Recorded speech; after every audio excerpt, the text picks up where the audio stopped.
Crusaders? John from JustNutz here, bringing a guest upload for Charles's channel and Team COG. Shout out to him, of course, for the opportunity. Charles is the man. He's helped me out with a ton of stuff with content creation. We've done testing. We've done a bunch of other stuff.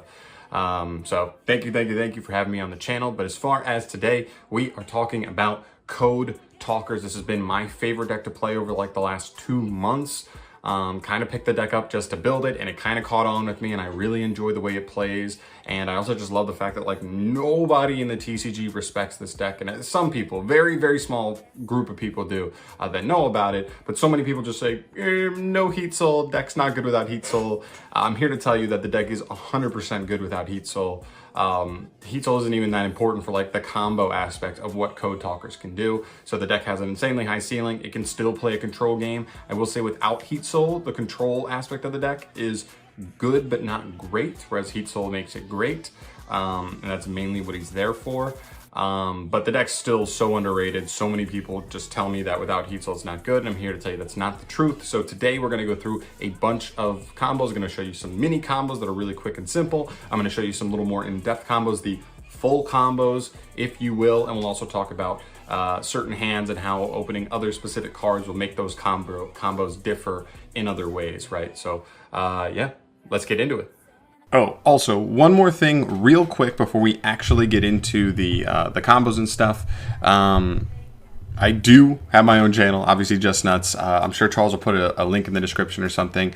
I just very recently uploaded a recent deck profile for Code Talkers. It's what I believe to be like the best way to play the deck currently, or at least very close to it. There may be a couple of personal decisions you may want to swap some things in and out for, but I think it's a very good like first template to take a look at, and then base your list off from there. So subscribe to the channel there. I also do like news videos and reviews of new cards and discussion videos, the other deck profiles, all kinds of stuff. Seriously, anything Yu-Gi-Oh really. So yep, subscribe and thank you.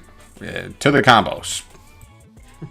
Okay guys, so I think the best place to start when it comes to learning some of the combos is probably learning some of the one-card combos. And these are really the only one-card combos in the deck. These are most of your normal summons here. They're a little wonky, and honestly, keep in mind that when I go through these like mini combos, these are not the end-all be-all, right? You're not expecting to just draw these with no other extenders in hand. I mean, there's like 15 to 20 copies of extenders in this deck, so you have a very high chance of opening them with any extender that way. So just keep that in mind, that this is just going to give you a base for what you can do with just one of these, and then from there we can also obviously expand on that and explain like how much further we can go. So starting off here, let's start off with debug. This is like the most important one. This is the one we play at 3 in like every Code Talker deck. So just what debug does, let's start that off by normal summoning debug. We'll use her effect to search. The best search if all you have is debug is definitely Code Generator. So from here, we will just immediately take Code Generator and Debug into a regular Code Talker. That's going to trigger Code Generator Engrave. He's going to allow us to send something. That's when you'll send Dotscaper, assuming it's in the deck, obviously. Then Dotscaper will trigger to summon himself. You'll take Code Talker and Dotscaper then into Transcode, and then Transcode will activate to summon back the regular Code Talker. Now, that's it. I mean, that's really what Debug gives you. Keep in mind, if Heat Soul does come out, this does become a little better because you don't even need to try to go into a transcode. You could just go into Heat Soul and pass. And what that's going to allow you to do is just draw a card, then draw another card. You could just easily draw an extender there, and that could easily give you the fuel to continue playing and make a bigger board. But it also just gives you a ton of advantage to play a control game against your opponent. The other thing is, don't forget, this is actually pretty sticky, right? This is a 2800 body that can't be targeted. This is a 2300 body that can't be targeted or destroyed by card effects or battle for that fact. So when you look at this, it's just pretty sticky. It's pretty nice. Also consider the fact that whenever you open Debug by herself, or any of these normal summons by themselves and nothing else, it probably means you had hand traps, called by the grave. You probably just have like extra like disruptions sitting in your hand, most likely. So you probably have disruptions. You just set 2, 3, 4 disruptions and then just have like a sticky board like that. All right, so that's Lady Debug play. I guess Dotscaper and Cyber's Gadget kind of go hand in hand. The only thing is if you're going, if this isn't turn 1 and you're later in the duel, the Gadget itself is even more explosive. So starting with Dotscaper, you would just normal summon it.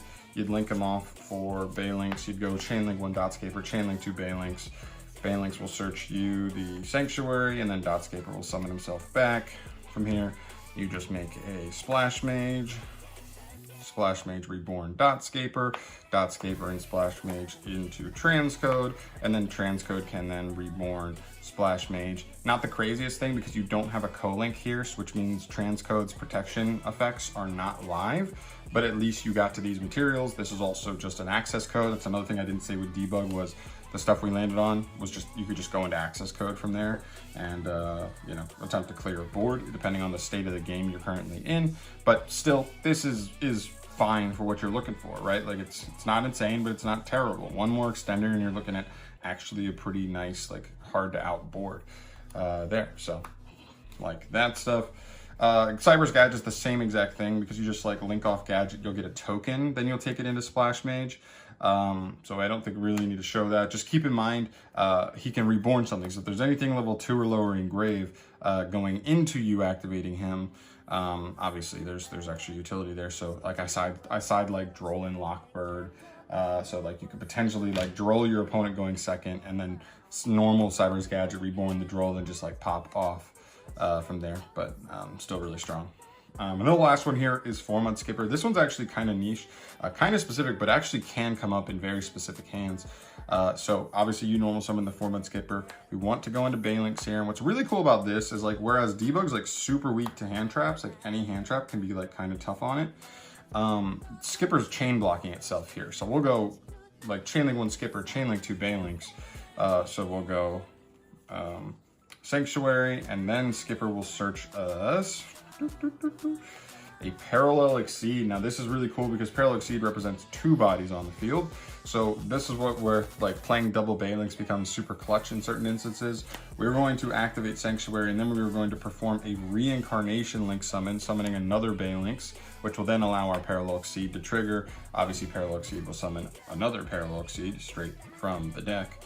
And we're kind of able to go a little bit here because we can go into Splash Mage, Reborn, Formud, or whatever you wanted. Then we could take these into Transcode, Revive, Splash Mage, and then these 2 can go into Xcode, solidifying and ending our turn. Now this was still the 1-card combo, but this one's just a little bit better because you don't just end on Transcode and a Link 2, you end on Transcode and a Link 3. Obviously when Heat Soul comes out, you're preferring to end on Heat Soul here because you're just gonna draw a card, then draw another card on your opponent's turn. You'll still be co-linked here, but these are 3,300, 2,800, can't be destroyed by card effects and can't be targeted, and this one just can't be targeted. So that's very sticky, and some decks just like look at that and are just like, gosh, all my removal is targeting. I literally can't out that. And it's like really funny, especially if you have like 2-3 disruptions in the form of traps and hand traps. So Format Skipper, really cool. Playing 2 Banelinks anyway, even without that interaction, but it is just nice that that can come up, and just opening Format Skipper can still get you to a board state as strong as this one, which is really cool. So that is it for all the 1-card combos. Keep in mind, you can easily expand on these, add 1 card to some of these combos, 1 extender to a lot of these combos, and it just lets you go 1 step further, and it really can make a difference, right? Like you're ending on like Xcode Transcode or Transcode eventually when we get Heat Soul instead of like just the co-link, and you actually get like to just gain a ton of advantage on yours and your opponent's turn, which is obviously way better. So that is it for the 1-card combos. Let's move into a little bit more of the expanded combos, right? Here we go.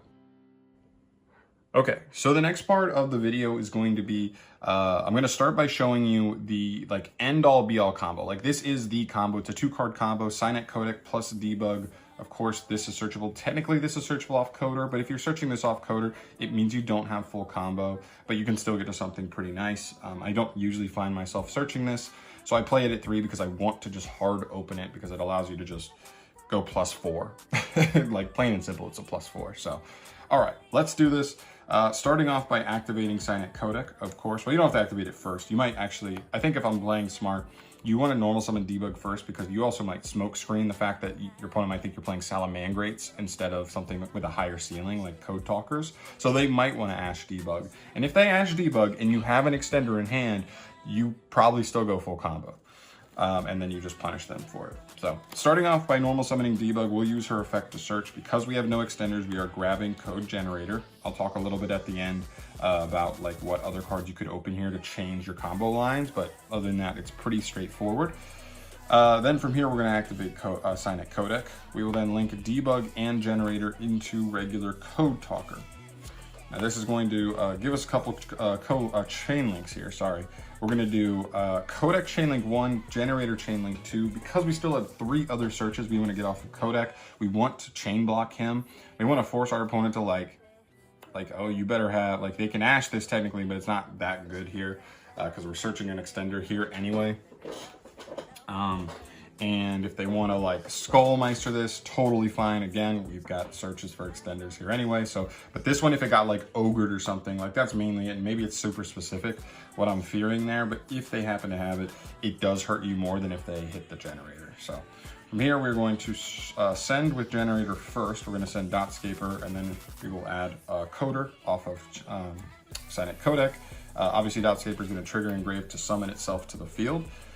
In a new chain link. Then from here, we want to immediately take Dotscaper and Code Talker into a transcode. And that will lead us to another search here, so activating Codec. Now, if they had Ogre, they use it here, but at least we got the search for Coder, so we'd still be able, from this point, to end on a Signet Conflict, which is really good, so we're getting that disruption. It's a very powerful disruption, so we're gonna search for an Earth. This time, we are going to get Gachiri at Ignister. It's actually very important for the next little step here. So we will use Transcode Talker, targeting Code Talker Engrave to Reborn.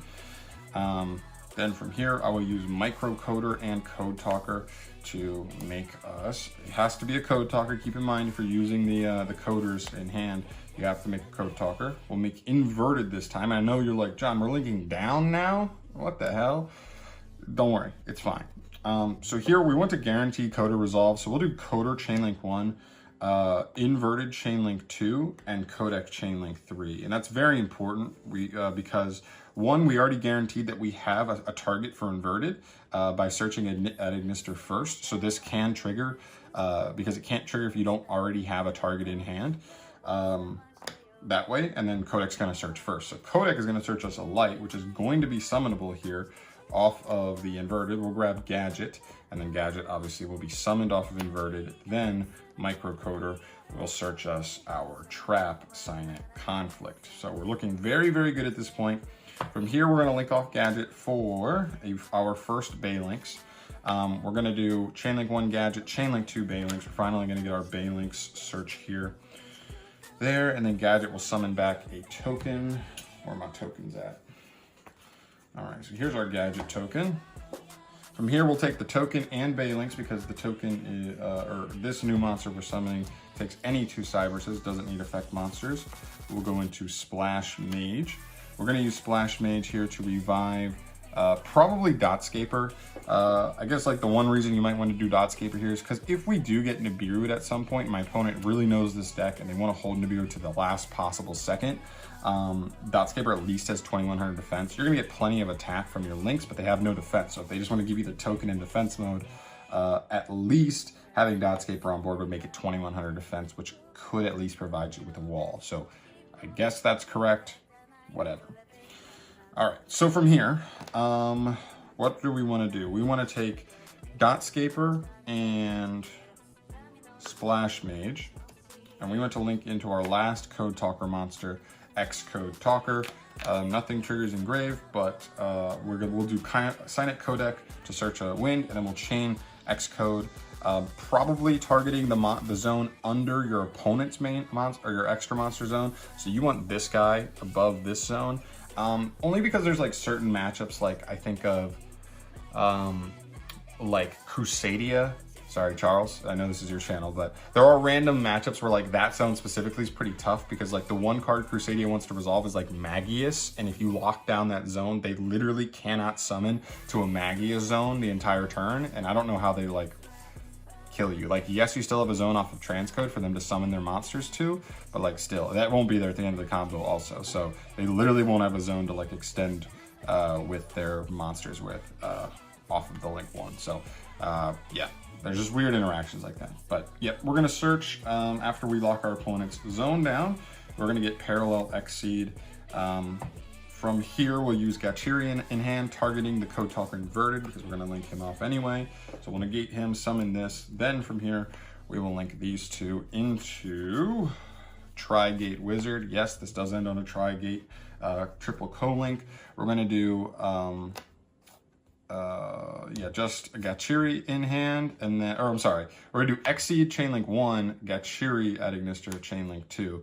So Gachiri is going to target probably Tri-Gate. It's just going to make it unaffected by all card effects till the end of your opponent's turn, which is pretty good. So it can't be destroyed, can't be targeted at the moment, and is unaffected. So even if your opponent tried to Nibiru here, you would keep the Tri-Gate, which is really cool. So it forces the Nibiru now, if they have it. But we'll summon Exceed, and then we will obviously trigger its effect to summon the other Exceed. Bloop. And then from here, we finish up our board by taking Exceed and Transcode. I know like the Transcode looks pretty there, but it doesn't end up making your board better in the long run. So from here, we want to go into him, and then we want to take Parallel Exceed and take it to go into one more Balinks, finishing us up here. We're obviously going to set the conflict, so consider this set over here, and we are going to pass turn to our opponent with this as our final board. So keep in mind there's a couple things going on here. You have the Tri-Gate Wizard. This is an Omni, Negate, and Banish, and if it lives till next turn, it will be able to just target, banish any card your opponent controls. Conflict is an Omni, Negate, and Banish as well, and they can't activate other cards with that same name until the end of the next turn. Yeah, until the end of the next turn. So certain stuff gets just locked out. If they had double, you know, whatever, double Lightning Storm, you can't just get negated, activate a second one. The second one can't be activated.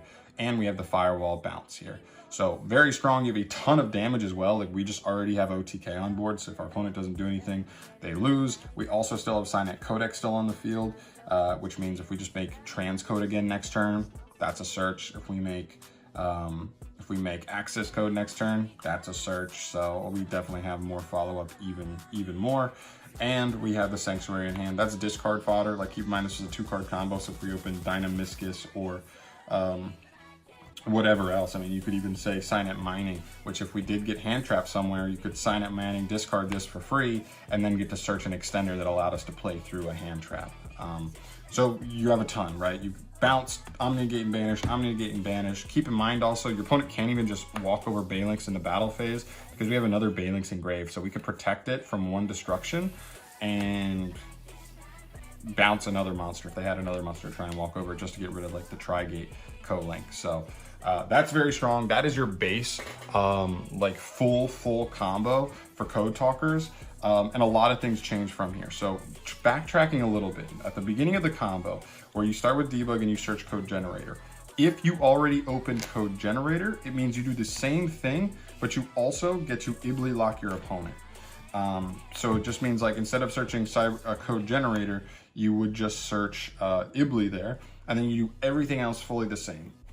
Actually, you don't even have to search Ibly there. You could just search. You could search Microcoder and then search Ibly off of the dark search when you make regular Code Talker. So it doesn't matter. There's a little bit of sequencing there, but you just do the same thing and you summon like Ibly off of your Code Talker inverted play.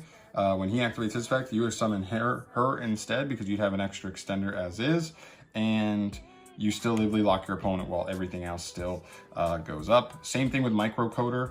When you're searching a dark, if you opened Microcoder already, you would then just search Nightmare Corruptor Ibly on the Code Talker search as at the same time and do the same combo, but still have Ibly instead, or as well as the rest of your board. There's also a couple other ways to do the combo because like 4-Month Skipper kind of gets you there, but also 4-Month Skipper has to use Parallel Exceed early in the combo. So keep that in mind, that you would use Parallel Exceed really early. So I don't think 4-Mud plus Codec is full combo. You would need like 1 or 2 more extenders in hand as well, just because you do use the Exceed super early on that way. So yeah, also if you give your opponent Ibly, you do have the Sanctuary. So you just activate the Sanctuary, which means even if your opponent tried to just switch Ibli to attack and attack in to crash it so that in main phase 2 they could try to play, you have Sanctuary. So Sanctuary just makes one of your links 0 attack when it battles. Ibli 0 attack, and if you don't know, if 2 monsters with 0 attack battle each other in attack mode, they just like bounce off each other. They don't kill each other because they have no stat. So yeah, they just can't out Ibli that way, and some decks just lose to Ibli. So very, very, very strong combo. Couple ways that you can also just like wiggle around with that. I definitely would recommend doing test hands and messing around and being like, ooh, I have this card in hand. This allows me to do this, or this is how I can play through disruptions this way. And then obviously test with it against other decks. But this combo is very important. This is like the base like big combo to know. And honestly, this combo may not even be a thing all the way in the future. It really depends when we get Heat Soul, because Heat Soul just changes what the deck wants to really do. You don't go through that full combo, I think. If you have Heat Soul, we might just cut Tri-Gate Wizard altogether. But you just end on like multiple draws instead of the extra Omni Negate. And you play like a more like control-y game where you just try and run away with advantage, but still very good in its own right. You could take advantage of Firewall. There are a bunch of combos where like we saw all the 1-card combos that just leave you on like Transcode plus a Link 2. If you have like one Superior Extender, you just end on also Firewall. So it's like Firewall Transcode, which is really good. So obviously that's just, you know, a bounce and an Omni Negate off of what, 2, maybe 3 cards, and then you had 2 or 3 cards still in hand that could be disruptions or follow-up or whatever, and that's how the deck gets the job done. It's a really, really a good deck, guys. Hopefully this showed you the, like, I don't know, a nice base to get started with Code Talkers. The combos are pretty straightforward once you know them, and then from there you just need to learn like specific situations, and once you're in a situation, what's the best path to take depending on what you have access to at that moment in time. But that's kind of how it works for any deck. You think a combo deck's straightforward, but then you just end up in situations where like things do not just go as planned. You don't always get to just go like full combo every time. So yeah, that's gonna do it for me here though, guys. Thank you so much for watching as always. Shout out to Charles one more time. Like I said, you know, at the beginning of everything, I have a channel as well. He'll put the channel down below probably. He probably will. I have a deck profile. Actually, I have 2, and I just updated the list as well. I think it's one of the best lists you can play at the moment for Code Talkers, and it's legitimately good, guys. Do not sleep on this deck. If you're a meta player and you run into this deck, don't take it for granted. This deck can easily beat any meta deck in the game, any set. It really can. So that's gonna end me off here. Thank you so much for watching as always. Shout out to Charles one more time, and subscribe to JustNutz if you like what you see here and you want to see more from me in the future. Peace.